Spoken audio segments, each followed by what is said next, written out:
A Course in Miracles, lesson 164.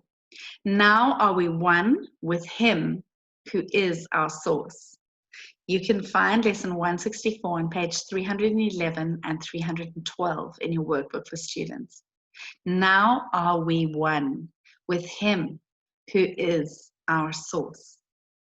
What time but now can truth be recognized? The present is the only time there is.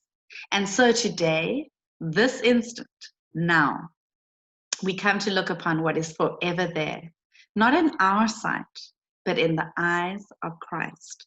He looks past time and sees eternity as represented there. He hears the sounds the senseless, busy world engenders, yet he hears them faintly. For beyond them all, he hears the song of heaven and the voice for God more clear, more meaningful, more near. The world fades easily away before his sight.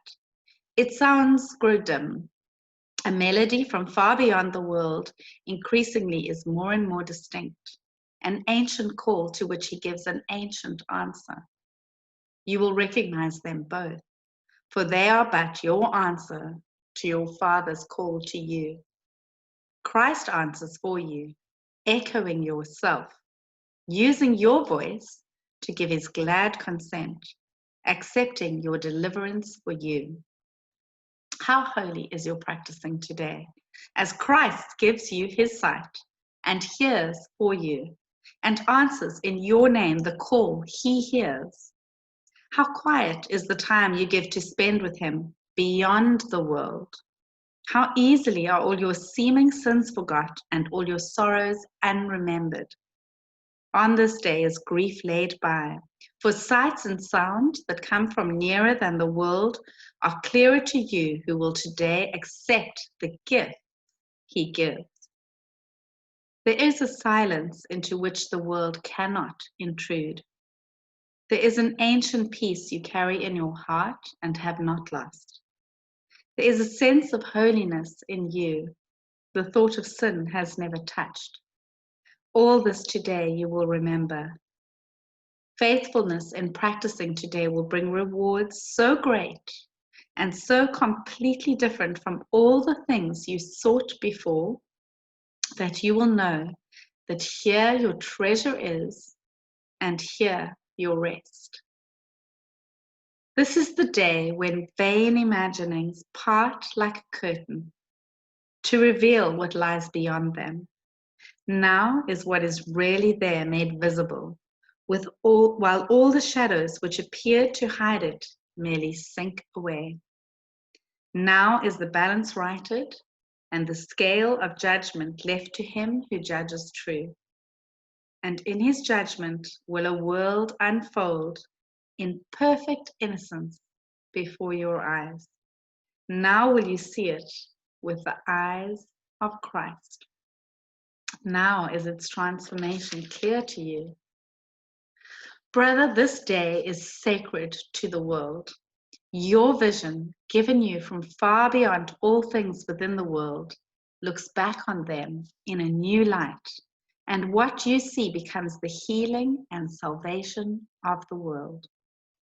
The valuable and valueless are both perceived and recognized for what they are. And what is worthy of your love receives your love, while nothing to be feared remains. We will not judge today.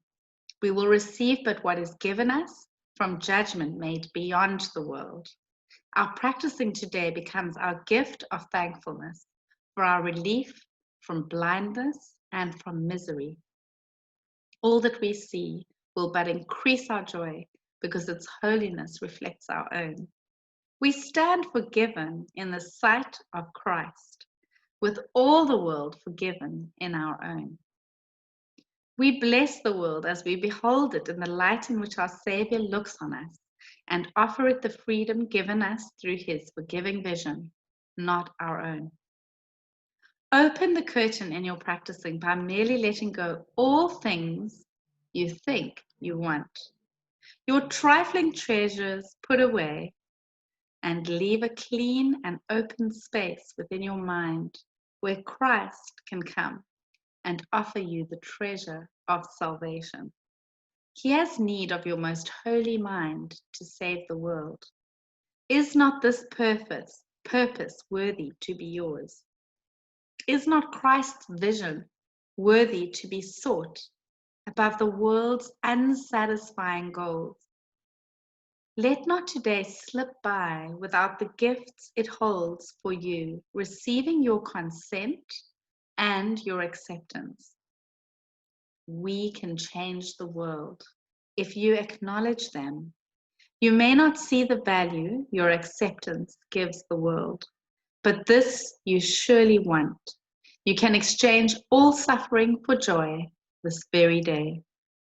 Practice in earnest, and the gift is yours. Would God deceive you? Can his promise fail? Can you withhold so little when his hand holds out complete salvation to his Son?